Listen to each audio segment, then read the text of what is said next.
السلام علیکم ورحمۃ اللہ وبرکاتہ۔ بسم اللہ الرحمن الرحیم۔ محمد صالح نور۔ دوستو، مولانا محمد صالح نور کہتے ہیں کہ میں ایک قادیانی گھرانے میں 1927 میں پیدا ہوا۔ میرے والد محمد یامین قادیانی تھے۔ میں ربوہ میں تحریک جدید میں نائب وکیل التعلیم کی حیثیت سے کام کرتا تھا۔ 1948 میں قادیان بھارت سے پاکستان آیا اور ربوہ کے نزدیک احمد نگر میں رہائش اختیار کر لی۔ 1949 میں ربوہ قائم ہوا تو میں وہاں منتقل ہو گیا۔ بعد ازاں جب قادیانی جماعت نے مرزا بشیر الدین محمود کے ایما پر مجھے ربوہ سے نکال دیا تو میں اپنی بیوی اور 2 بچوں کے ہمراہ قصور آ گیا۔ ربوہ سے نکالے جانے کے بعد میں نے اپنا مذہب تبدیل کر لیا۔ اب میں قادیانی نہیں، مسلمان ہوں۔ قادیان کی آبادی ملی جولی تھی۔ ہندو اور سکھ بھی قادیان میں رہتے تھے، لیکن قادیانی اکثریت میں تھے۔ جب میں ربوہ آیا تو یہ ٹاؤن کمیٹی تھا، جس کے سربراہ مرزا ناصر احمد کے بھائی تھے۔ ربوہ کی نواحی بستیوں میں غیر احمدی آبادی زیادہ ہے۔ سالانہ جلسے کے موقع پر قادیانی کوشش کرتے ہیں کہ مسلمانوں کو ربوہ میں لائیں تاکہ انہیں قادیانیت قبول کرنے کی ترغیب دیں۔ میں نے تحریک جدید کے علاوہ کسی دوسرے شعبے میں کام نہیں کیا، البتہ جب میں قادیان میں تھا تو میں نے بطور رضاکار کار خاص کے سربراہ، جسے محتسب کہا جاتا ہے، اس کے ساتھ کام کیا تھا۔ قادیانی تنظیمیں۔ انجمن احمدیہ 1906 میں قادیان میں قائم کی گئی۔ قیام پاکستان کے بعد انجمن کا مرکز قادیان سے ربوہ منتقل ہو گیا۔ احمدیہ جماعت کو 4 طبقوں میں تقسیم کیا گیا ہے۔ ایک حصہ عورتوں پر مشتمل ہے، اسے لجنہ ایما اللہ کہتے ہیں۔ دوسرا حصہ انصار اللہ کہلاتا ہے، اس میں صرف مرد ہوتے ہیں جن کی عمر 40 سال یا اوپر ہو۔ تیسرا حصہ خدام الاحمدیہ ہے، جو 15 سے 40 سال کے درمیان عمر کے مردوں پر مشتمل ہے۔ چوتھا حصہ اطفال الاحمدیہ کہلاتا ہے، اس میں 15 سال سے کم عمر کے بچے ہوتے ہیں۔ ہر لوکلٹی میں ایک افسر ہوتا ہے جسے زعیم کہتے ہیں، جو اپنی آبادی کے رہائشیوں کی سرگرمیوں پر نظر رکھتا ہے اور ہر قابل ذکر واقعے کی اطلاع امور عامہ کو دیتا ہے۔ ربوہ میں بھی ایسی ہی تنظیم ہے۔ ہر محلے کی ایک تنظیم ہوتی ہے جو زعیم کے تحت ہوتی ہے۔ ربوہ شہر میں تمام زعیم ایک صدر عمومی کے تحت ہوتے ہیں۔ ربوہ میں یہ تنظیمیں اس لیے قائم کی گئی ہیں کہ کمیونٹی کو مختلف سرکاری محکموں سے آزاد رکھا جائے۔ اس کا لازمی نتیجہ یہ ہے کہ ربوہ میں سوسائٹی اس قدر ہو گئی ہے کہ بہر کا کوئی آدمی یہ معلوم نہیں کر سکتا کہ اس سوسائٹی کے اندر کیا ہو رہا ہے۔ خدام الاحمدیہ کے تمام ارکان پورے ملک سے ربوہ میں سال میں ایک مرتبہ 3-4 روز کے لیے جمع ہوتے ہیں۔ وہاں خدام الاحمدیہ کو گھڑ سواری، شوٹنگ اور تنظیمی امور میں تربیت دی جاتی ہے۔ امور عامہ اپنے انتظام کے لیے خدام الاحمدیہ کو بطور پولیس فورس استعمال کرتا ہے۔ 1956 میں جب میں ربوہ میں رہتا تھا، خدام الاحمدیہ کی تعداد 1000-1500 نوجوانوں پر مشتمل تھی، جبکہ ربوہ کی تمام آبادی 5 سے 6000 تک تھی۔ میں آخری مرتبہ 3 سال قبل ربوہ گیا تھا۔ اب ربوہ کی آبادی تقریباً 12-13 ہزار کے قریب ہو گئی۔ یہ تعداد ربوہ کے واقعے سے قبل تھی، اور اب اس واقعے کے بعد بہت سے احمدی ہجرت کر کے ربوہ پہنچ گئے ہیں، اور اب ان کی آبادی 25-30 ہزار کے قریب ہوگی۔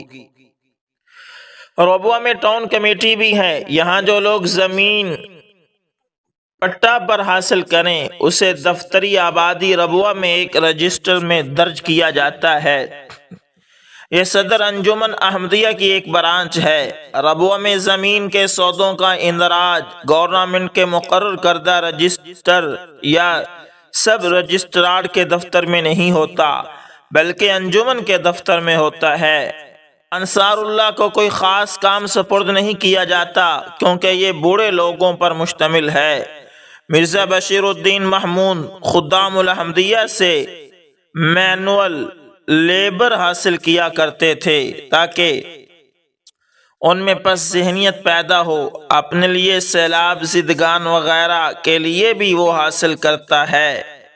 دراصل وہ خدمت خلق کا کام اپنے چہروں کی سیاہی دھونے اور اپنی شہرت قائم کرنے کے لیے کرتا ہے۔ امانت کے شعبے نے جو تمام احمدیوں کے لیے بینک کا کام کرتا ہے، خواہ وہ پاکستان میں ہو یا بیرون پاکستان۔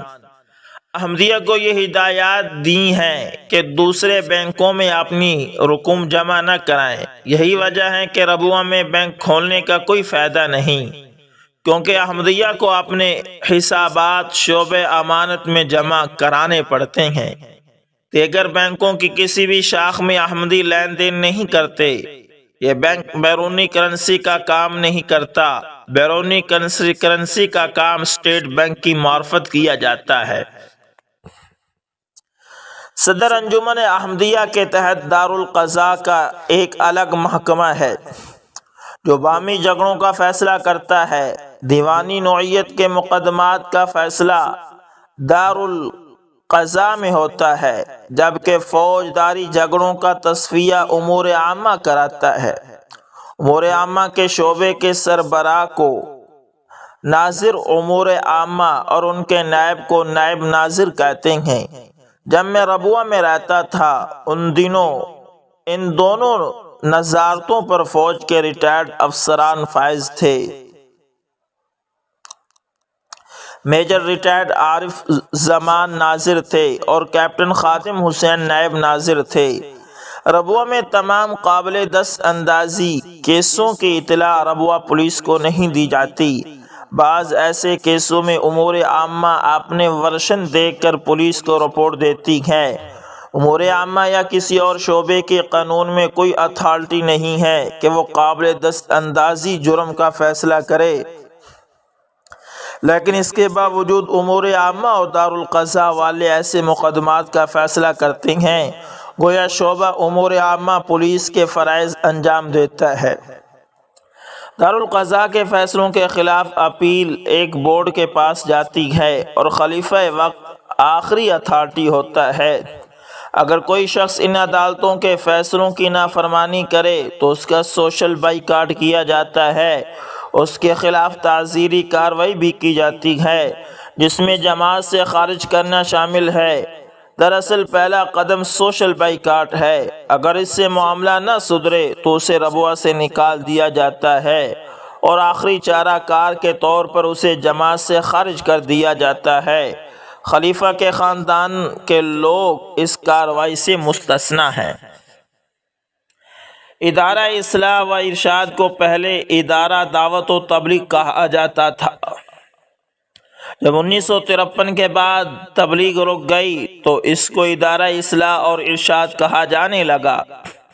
تحریک جدید کے بہت سے شعبے ہیں: وکیل المال، وکیل الایوان، وکیل التبشیر، وکیل التعلیم اور وکیل الزراعت۔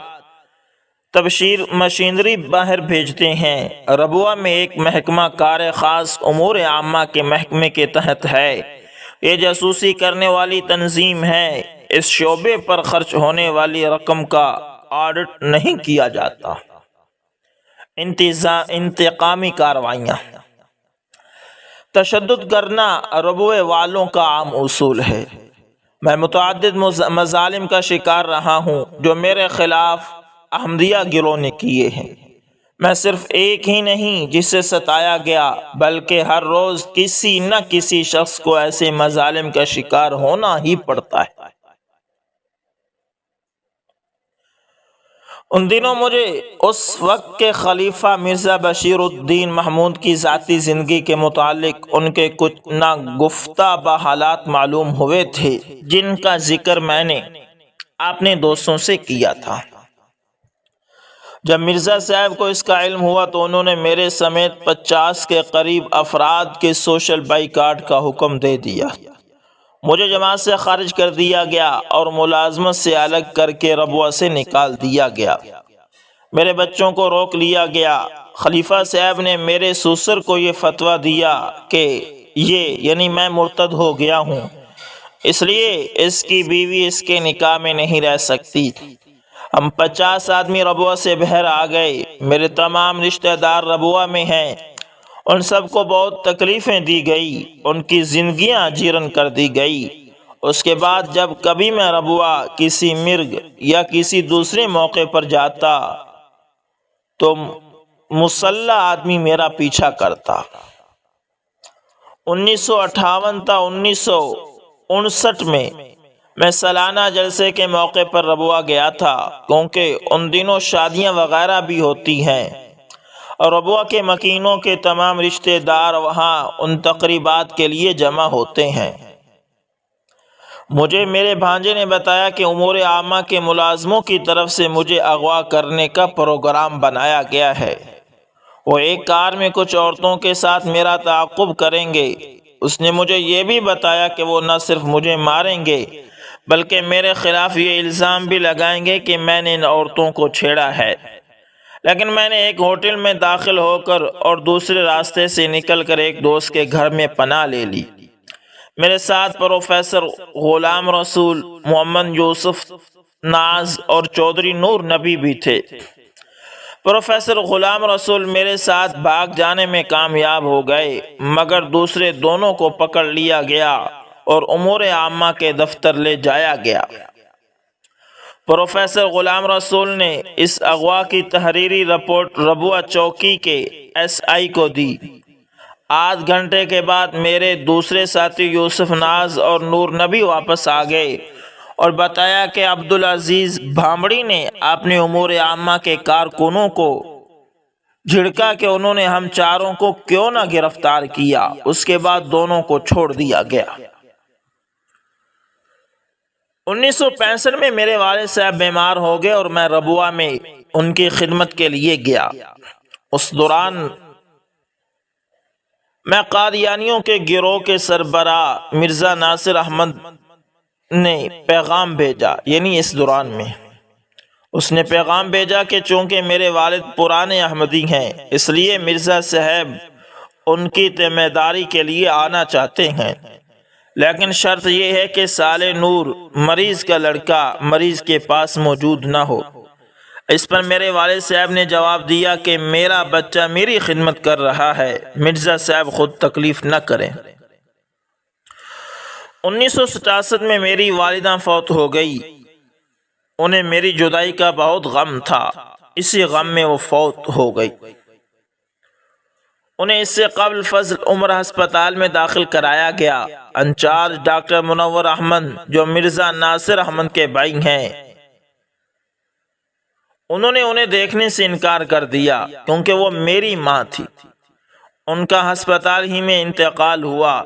جب میں ہسپتال میں اپنی والدہ کو دیکھنے کے لیے گیا تو ان کی موت میں صرف آدھ گھنٹہ رہ گیا تھا، اس لیے انہیں کسی دوسرے ہسپتال میں منتقل کرنا ممکن نہ تھا۔ باوجود یہ کہ ان کو فضل عمر ہسپتال میں اس روز بالکل نظر انداز کر دیا گیا تھا جس دن ان کی موت واقع ہوئی۔ ایک دوسرے موقع پر میرے والد صاحب نے مرزا ناصر احمد سے درخواست کی کہ میری ہمشیرہ کا نکاح پڑھائیں۔ انہوں نے نہ صرف نکاح پڑھانے سے انکار کر دیا بلکہ حکم دیا کہ چونکہ صالح نور مرتد ہے اس لیے جو اس کی ہمشیرہ کا نکاح پڑھائے گا اسے ربوہ سے نکال دیا جائے گا۔ جماعت احمدیہ کی طرف سے ربوہ کے ہر شہری کی یہ ڈیوٹی لگائی گئی ہے کہ کسی بھی ناخوشگوار واقعے کی اطلاع امور عامہ کے شعبے کو فوراً مہیا کرے۔ اس شعبے کی کارکردگی کی ایک مثال یہ ہے کہ ربوہ میں ایک گھر میں رقعے مسئول ہوتے ہیں جو عورتوں کو لکھے جاتے ہیں۔ یہ شک ظاہر کیا گیا کہ میں یہ رکے اپنے بھانجے عبدالجلیل ظفر کے ذریعے بھجواتا ہوں۔ اس شک پر اسے امور عامہ کے دفتر لے جایا گیا اور خوب مارا پیٹا گیا۔ بعد میں امور عامہ والوں کو یہ علم ہو گیا کہ اس معاملے میں میرا ہاتھ ہے نہ میرے بھانجے کا۔ اس وقت میرے بھانجے کی عمر تقریباً 14-15 سال تھی۔ میں نے احمدیہ کمیونٹی کی جانب سے ہراساں کیے جانے کے بارے میں متعدد افسروں کو درخواستیں بھی دی، لیکن کسی نے میری مدد نہ کی۔ جب میں نے پولیس انسپیکٹر انچارج لالہ تھانہ لالیاں حبیب اللہ خان کو یہ اطلاع دی کہ مجھے اور میرے رشتہ داروں کو ہراساں کیا جا رہا ہے، تو اس نے اپنی مجبوری کا اظہار کیا اور کہا کہ اگر مجھے قتل بھی کر دیا جائے تو ربوہ میں اسے ایک گواہ بھی شہادت کے لیے نہ ملے گا۔ انہوں نے مجھے مشورہ دیا کہ ربوہ سے دور ہی رہو، یا پھر جب وہاں جانا ہو تو پولیس کی مدد بھی لے کر جاؤ۔ میں نے اس سلسلے میں پولیس اور فوج کے اعلیٰ حکام کو مارشل لاء کے دنوں میں کئی درخواستیں دی، لیکن ان سب کا بھی کوئی نتیجہ نہ نکلا۔ 1956 سے اب تک 19 سال ہو گئے ہیں۔ میرے سسرال والے مجھ سے نہیں مل سکتے، کیونکہ وہ جانتے ہیں کہ اگر وہ مجھ سے ملے تو ان کا بھی وہی حشر ہوگا جو میرا ہوا۔ قادیانی ظلم و ستم۔ 1954 سے 1955 میں لائل پور فیصل آباد کے مولوی غلام رسول جنڈیالی کا لڑکا اپنے 2 ساتھیوں کے ساتھ ربوہ گیا۔ انہیں ریلوے اسٹیشن پر خدام الاحمدیہ اور فرقان فورس کے ارکان نے پکڑ لیا۔ انہیں خدام نے جامعہ احمدیہ کے قریب اور پھر امور عامہ کے دفتر کے صحن میں سخت مارا پیٹا، یہاں تک کہ ان کی ہڈیاں ٹوٹ گئی، جس کے نتیجے میں مولوی غلام کا رسول کا لڑکا جس کے نتیجے میں مولوی غلام رسول کا لڑکا موقع پر ہی مر گیا۔ لیکن پولیس نے اس واقعے کو دوسرا رنگ دے دیا اور پولیس مقابلہ زہر کر کے مقدمہ درج کر لیا گیا۔ ربوہ تھانہ لالیاں کی حدود میں واقع ہے اور متعلقہ پولیس افسر احمدیہ گروہ سے باقاعدہ وظیفہ پاتے ہیں۔ ربوہ میں رہنے والے میرے رشتہ داروں نے بتایا کہ 1 سال قبل ایک وکیل سیر کے لیے ربوہ گئے۔ ان کے ساتھ انتہائی بدسلوکی کی گئی، ان کے کپڑے تک پھاڑ دیے گئے، اس شک کی بنا پر کہ وہ جاسوس ہیں۔ مولوی عبد المنان عمر جو خلیفہ اول مولوی نور الدین کے بیٹے ہیں، اس کو بھی ربوہ سے نکالا گیا۔ پچھلے 20 سال میں وہ صرف 2-3 مرتبہ ربوہ جا سکے، اس لیے کہ وہ جب بھی ربوہ جاتے ہیں ان کا پیچھا کیا جاتا ہے۔ مرزا بشیر الدین نے یہ اعلان کیا تھا کہ کوئی احمدی ان کے اور ان کے بیوی کی طرف نہ دیکھے۔ جب وہ اپنی والدہ کی قبر پر فاتحہ پڑھنے کے لیے آئیں اور کوئی ان کو سرے راہ مل جائے تو تھوک کر اپنا چہرہ پھیر لے۔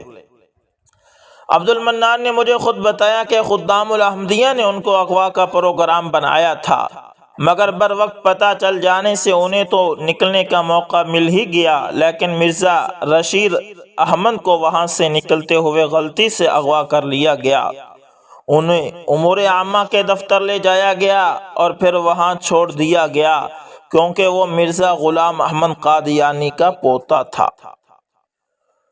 کچھ اختلافات کی بنا پر دوسرے خلیفہ مرزا بشیر الدین نے مولوی عبد الکریم مبہلا کے قادیان میں واقع گھر کو نذر آتش کرا دیا تھا اور اس کو قادیان سے نکلوا دیا تھا۔ یہ واقعہ میرے بچپن کے دنوں کا ہے۔ مولوی عبد الکریم مبہلا پر حملے بھی کیے گئے۔ مولوی صاحب اور خلیفہ صاحب کے درمیان اختلافات بعض ناگفتہ حالات کی بنا پر پیدا ہوئے تھے۔ مولوی عبد الحمید مبہلا بھی احمدی تھے۔ چند سال بعد ایک اور احمدی مسٹر فخر الدین ملتانی نے خلیفہ صاحب کے کردار کی بنا پر ان پر بعض اعتراضات کیے تھے۔ انہوں نے کہا تھا کہ مرزا بشیر الدین خلافت چھوڑ دیں یا اپنی اصلاح کریں۔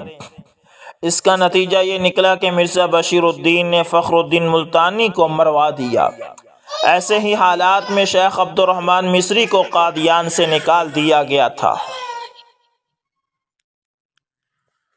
خلیفہ صاحب کے علم میں لائے بغیر ربوہ میں کوئی واقعہ نہیں ہو سکتا۔ خلیفہ وقت کے حکم کو احمدی ہر دوسرے حکم پر فوقیت دیتے ہیں، خواہ وہ حکم ملک میں کسی بھی مجاز اتھارٹی کی طرف سے دیا گیا ہو۔ اگر کسی کو ربوہ سے نکالنے کا حکم دیا جائے اور وہ اس کی تعمیل نہ کرے تو اسے ربوہ شہر کی حدود سے باہر اٹھا کر پھینک دیا جاتا ہے اور اس کا مکمل سماجی بائیکاٹ کیا جاتا ہے۔ خلاف ورزی کرنے والے کا سائے کی طرح پیچھا کیا جاتا ہے۔ خدام الاحمدیہ کی طرف سے خلاف ورزی کرنے والے کو جسمانی سزا بھی دی جاتی ہے۔ ربوہ چھوڑنے تک ہی نہیں بلکہ موت تک یہ سلوک کیا جاتا ہے۔ اگر کوئی غیر احمدی ربوہ میں ان کے عقائد کے خلاف کوئی نعرہ وغیرہ لگائے تو امور عامہ کو رپورٹ کیا جاتا ہے۔ امور عامہ والے کوئی کارروائی کرنے سے پہلے خلیفہ صاحب کی منظوری لیتے ہیں۔ یہ درست ہے کہ بطور پالیسی ربوہ والے قوت کا استعمال اپنے مخالفین پر کرتے ہیں اور اس پالیسی کی منظوری ہمیشہ خلیفہ وقت کی طرف سے حاصل رہتی ہے۔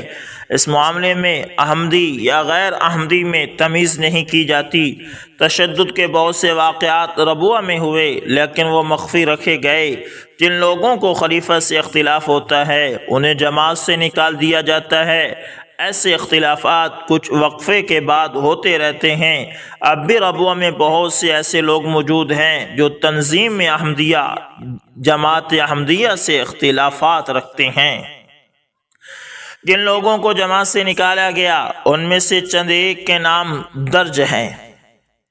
راجہ منظور احمد MPA کے بڑے بھائی اور راجہ بشیر احمد رازی، پروفیسر غلام رسول MA گورنمنٹ کالج شیخو پورہ، میاں عبد المنان عمر مالک روزنامہ جمہور، عبد الوہاب عمر اور عبد السلام عمر کو اپنے خاندانوں سمیت، عبد الرحمن خادم مناظر ربوہ کے بھائی، ملک عزیز الرحمن ایڈوکیٹ گجرات، پروفیسر فیض الرحمن فیضی، عطا الرحمن راحت ملک، چودھری صلاح الدین خان ناصر، جماعت کے 3 مبلغین مرزا لطیف اکبر، مرزا سلیم اختر، مرزا شفیق انور، یہ تینوں بھائی ہیں۔ محمد صادق شبنم گجرانوالا اور عبد الرب خان برہم لائل پور۔ قادیانی اپنے عقائد کے آئینے میں۔ میں نے تمام احمدیہ لٹریچر پڑھا ہے۔ احمدیوں نے قرآنی آیات کی معنوی تحریف کی ہے اور تعبیر مختلف کی ہے۔ میں نے ایک احمدیہ مسجد کی تصویر دیکھی ہے جو نائجیریا میں بنائی گئی ہے۔ اس پر کلمہ اس طرح لکھا ہے، لا الہ الا اللہ احمد رسول اللہ۔ ایسا اس لیے کیا جا رہا ہے کہ احمدی کمیونٹی افریقہ میں مرزا غلام احمدی کو ایک نبی کی حیثیت سے پیش کرتے ہیں۔ پاکستان میں ان کا کلمہ وہی ہے جو عام مسلمانوں کا ہے، لیکن نائجیریا میں انہوں نے کلمہ تبدیل کیا ہے۔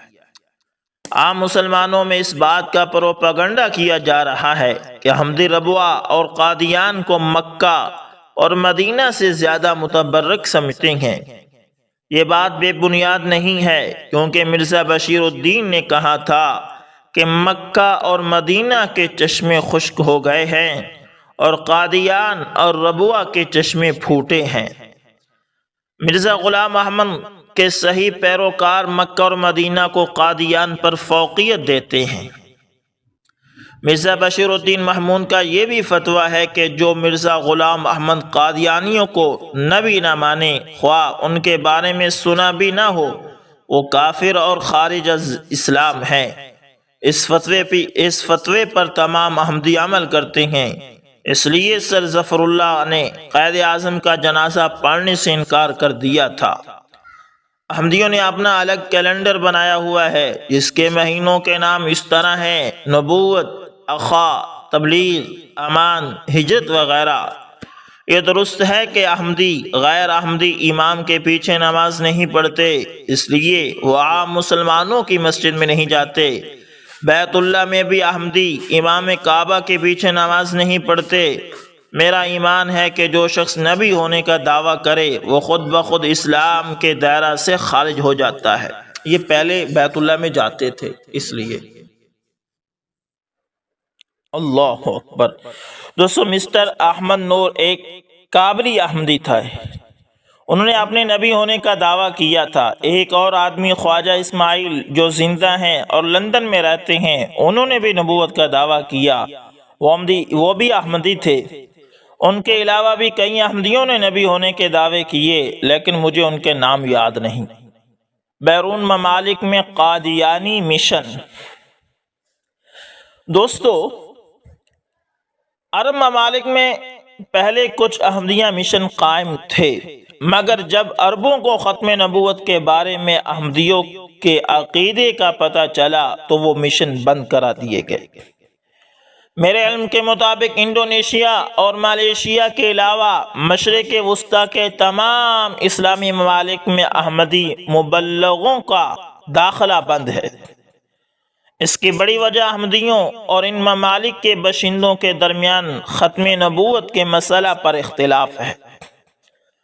احمدیوں کے بارے میں یہ کہا جاتا ہے کہ وہ اسرائیل کے ایجنٹ ہیں۔ یہ تاثر اس بنا پر قائم کیا گیا ہے کہ اسرائیل میں احمدی مشن ہے۔